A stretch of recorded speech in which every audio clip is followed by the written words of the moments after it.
Hello friends, how are you all? I hope you're fine. Today in this video, we are going to explore a fun programming language which is called Scratch. So you can see Scratch, and this is developed by MIT, which is a popular institute of technology in America, USA. So okay, whatever. In with Scratch, you can do a lot of things. So let me go to ideas. And actually the website name is scratch.mit.edu. So you can go to this website, and this is absolutely free of cost. So you don't need to pay even a penny. That's good. So the URL is this scratch.mit.edu.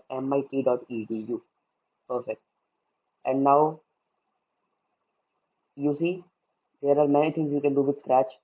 Animate a name, make a chess game, make a music, create a story, make it fly. And Pong game, this popular game, you can also make it using Scratch. And the fun thing is that it is very easy. This language is very easy to learn. It's not like other languages like Python and Java, where you have to write hundreds of codes, lines, print this, if this, that. No. Rather, in this language, if I click on create, let me show you. Okay. So you can see we have blocks. So it is a block-based programming language, which means that we will use blocks to code things. And this thing you can see it's called sprite. So let's go back, leave. Okay, and now I'm going to show you how to make this chess game, and it's very easy, I guarantee that. So we're going to make a chess game. Perfect. So let's dive, and I will promise you it's going to be very very very fun.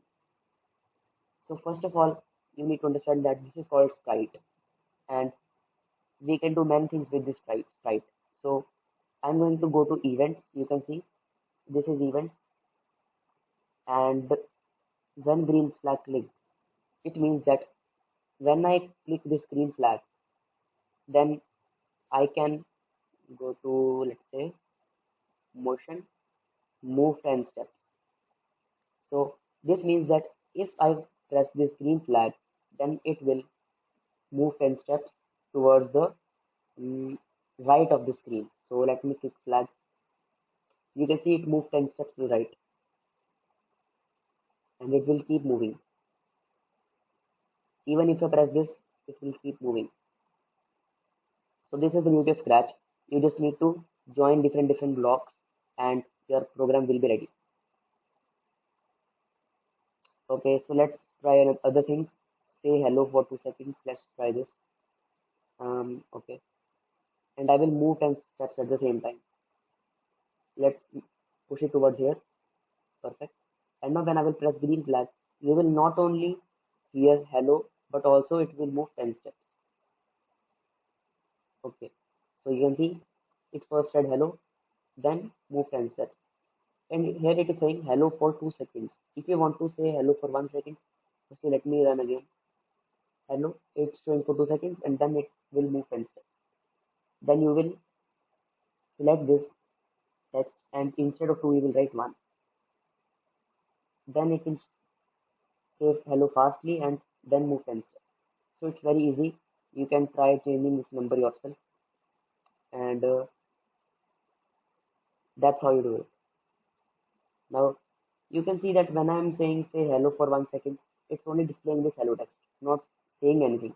So for that, I'm going to go to sound, and I'm going to play sound meow until done. And let's remove this. And if you want to remove this block, then just say delete block. Um, let's delete this also. Perfect. So when green flag click, play sound meow until done. So let's see if it is actually doing that or not. Oh, I heard a sound, and I bet you have also heard that too. Let's play once again. Okay, so this cat is saying meow, and you see to do that we just only have to drag 2 blocks from here to here, and then join them. So easy. There are many things you can do here. Um, you can try it out, but let's now start building game. Okay, delete block. Okay, perfect. So here you can see there are two options: choose a sprite and choose a backdrop. So if I click on choose a sprite, then there are many sprites. There are many these objects sprites which you can choose. So instead of cat, if you want, let's say octopus, because we are going to make a chase game with octopus. So let's actually search for octopus. OCTO. There you go, octopus. And for deleting this sprite, what I will do is that I will click on this sprite one and then click on this cross button. Perfect. Now we have this octopus sprite, and now we are going to change the background. For this, I will go to this choose a backdrop option, and now octopus lives in the sea. So let's search for ocean or sea. I don't know, ocean. There you go, underwater one. So let's select this. It's looking good. Hmm. Okay. So I think this is it. This is it. We have selected our sprite and our background. Actually, it is called backdrops. You can see backdrop. Okay, let's continue. So what I want to do is that when I press the right key, then it should move some five to ten steps to the right. If I press right left key, it should move to the left. So let's see events. Mm, there are many things, but let's see how we can move it. This is it. Move 10 steps, and now I will see. There you go. When space key pressed. So this says when space key pressed, move 10 steps. Let's see. If I press space key, now I'm pressing space key, it's moving. Great. But now I will select this, and instead of space I will say right arrow. Then if I'm pressing space key, then nothing is happening. But if I'm pressing the right arrow, then it's moving to the right. Perfect. But you see, when I am saying move 10 steps, it's going toward this side, and now if I say minus 10 steps, then let's see what's happening. I am pressing right arrow, it's going towards the opposite direction. So that's what we are going to do. But a better way to do this is to delete this block and actually use change x by 10. So this means this is the x-axis and this is the y-axis. The vertical is the y-axis and this horizontal is the x-axis. I found this photo on Google and this will help you understand. So this is horizontal line is the x-axis and this vertical is the y-axis. And as you see, if you move towards the right, axis increases, the x value increases, and the opposite to the left, x decreases. To the up, y value increases. To the down, y value decreases. So that's how you do it. Great. So let's close this. And now let's try doing this. So if I say when right arrow key pressed, change x by 10, it should move towards the right. So now I will press the right arrow key. Okay, it's moving. But if I press the right left arrow key, nothing is happening. So for that, now I will just duplicate this whole thing, and instead of right arrow key I will select left arrow and I will change x by minus 10, so it will move towards the that's right, it's left. So I'm pressing left arrow key, it's moving towards the left. Now right, it's moving towards the right. That's great. Now what about up arrow and down arrow key? Let's duplicate this once again.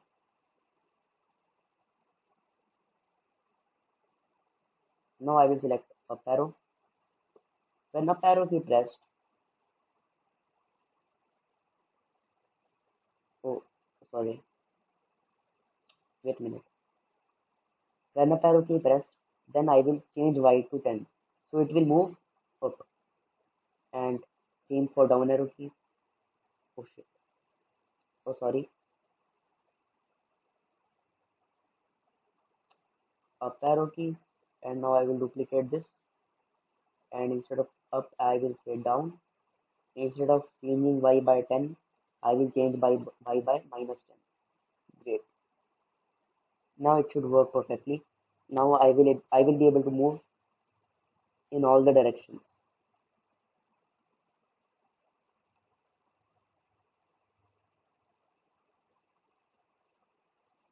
Perfect.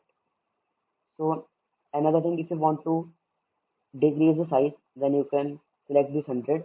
I will maximize, and instead of 100 you can say 80. So the size will be a bit less. You can see it's a bit smaller. So you can do whatever you want. I will change it to 90. Great. Okay. So now what do we do? We are making a chase game, and for that we also need something which we will chase. So it could be a star, it could be a fish, anything. So let's go to sprite once again, and I will choose fish. Let's try it.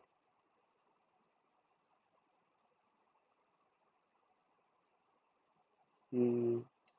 Okay, let me select this. Great.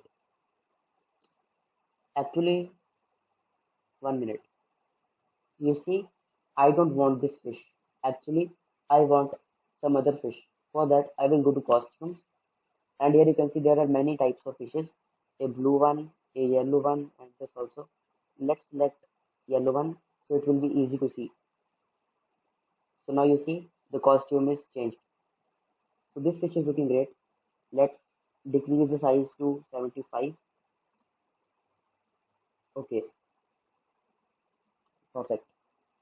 Now our logic is that if octopus touches the fish, then the fish will move to another random position and the score will get increased to 1. So this will be a never ending game. Simple, but it will be requiring a lot of logic. So let's start. For octopus, I have written this much code, and for fish, I have written no code. Now, if I go to sensing, in sensing, I have something called touching mouse pointer. So instead of mouse pointer, I can also say touching octopus. But what are we going to do with this? Actually, we have something called control, and in control, there is a if then block, and I will drag it towards the block area, and I will drag this block towards this space.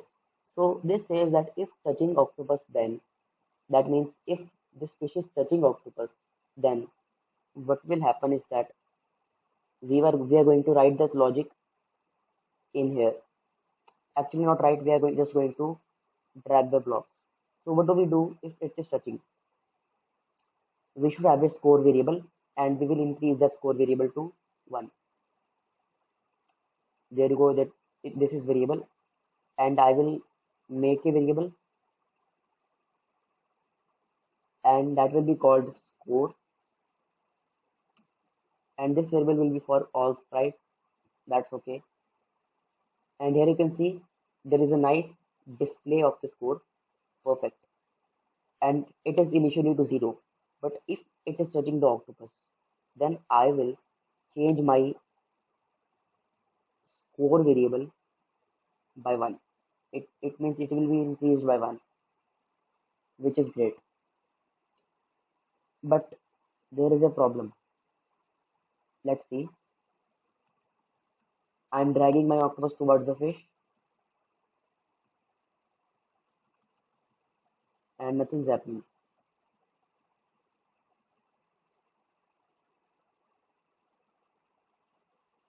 So I will drag this green flag, and now I will try. Again, nothing is happening. That's because when green flag is clicked, it will only check at that time. That means when I'm pressing green flag, only at that time it is checking.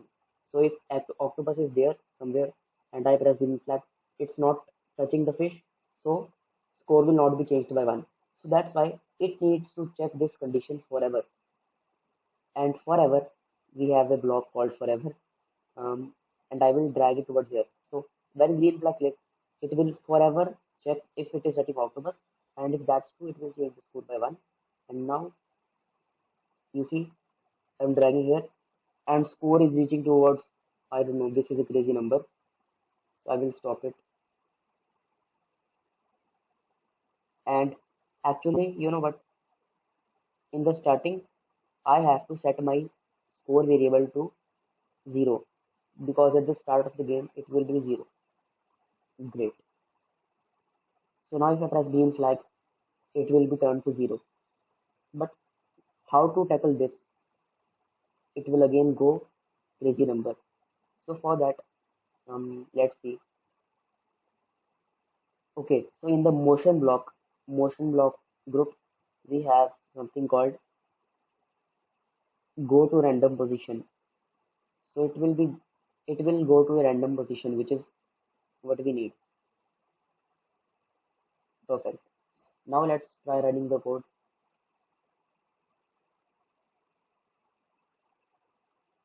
Oh, you see, I touched the fish and it went towards the random position. And I touch it again. It went again to the random position. Let's do it again.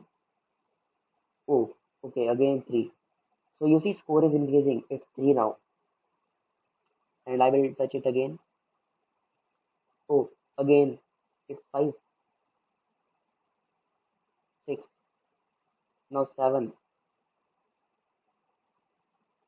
oh 8, 9, 10. Great. Looks like I'm good at this game and I will stop it now. Actually, if you don't want it to just change position, then you can also select this.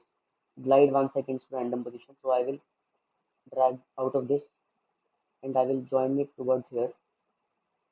And let's see what is happening now. So score is 0 at initially. Oh, you see it's moving and it is moving at a random position. Again it is moved. So looks like the fish is very scared of us.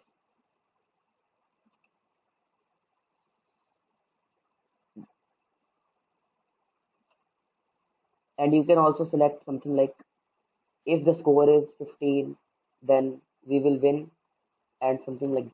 So you can make it like if it is 15, then you will win the game and you can do a lot of things. But now I'm going to end this video. Bye bye.